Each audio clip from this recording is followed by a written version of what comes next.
assuming Mary. I had been told she was Catholic.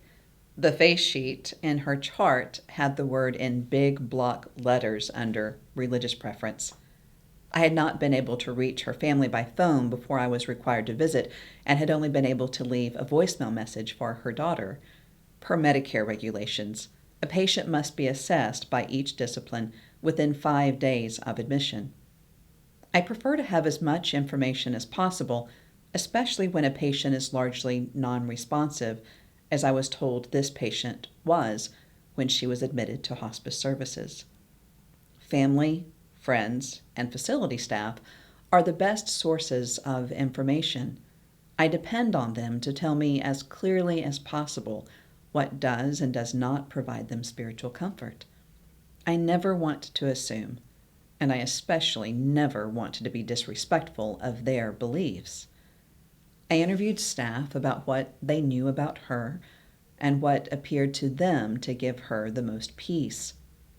Those who provide daily care can become like a second family to a patient and often know the nuances of their personalities and needs quite well. As I walked into her room, the bulletin board over her bed had a prayer card from the Virgin of Guadalupe and a plastic rosary hanging from it. Her eyes were closed, her frame was slight, and she was curled almost into a fetal position. I sat with her and talked about the pictures in her room that appeared to be of her family and pets. I held her hand gently. Arthritis can make firm touch painful, so I try to be mindful of this, and talked to her, offering her a caring presence. I talked about the weather and described what I saw going on outside her window: a man mowing the lawn, a bird flitting to her windowsill, the leaves in the huge oak tree rustling in the hot Texas wind.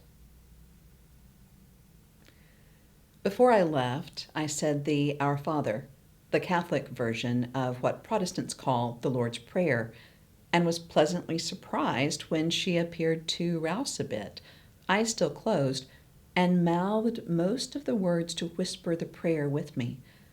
As I was pulling my car out of the parking lot after my visit, her daughter returned my call.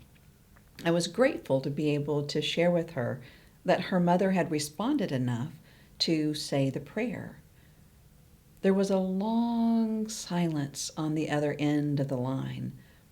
Then her daughter said, "Wow, that is amazing, especially considering that my mother is Jewish." Horrified, I fell all over myself apologizing. I don't believe I've ever groveled so much in my life, telling her I would never, ever have intentionally imposed any other religion on her mother or in any way disrespected her mother's faith. I told her about the face sheet, the prayer card, the rosary. I am so very, very sorry. Please, please forgive me. "Oh, that's okay," the daughter laughed. "I just want to know where the hell she learned it." We later learned that a well-meaning group of Eucharistic ministers from a nearby Catholic church had left the prayer card and rosary on the patient's bulletin board when they were there to visit the Catholic patients who lived at the facility. The staff, seeing it and assuming this meant she was Catholic, put this on her face sheet. Our hospice staff saw the face sheet and decorations in her room and assumed the same, and then I joined the assumptions. Apparently, the family accepted my groveling because when the time came that the patient died and I went to pay my respects, the family graciously invited me to sit Shiva with them. Oh, the humbling and thankfully gracious ways our teachers show themselves.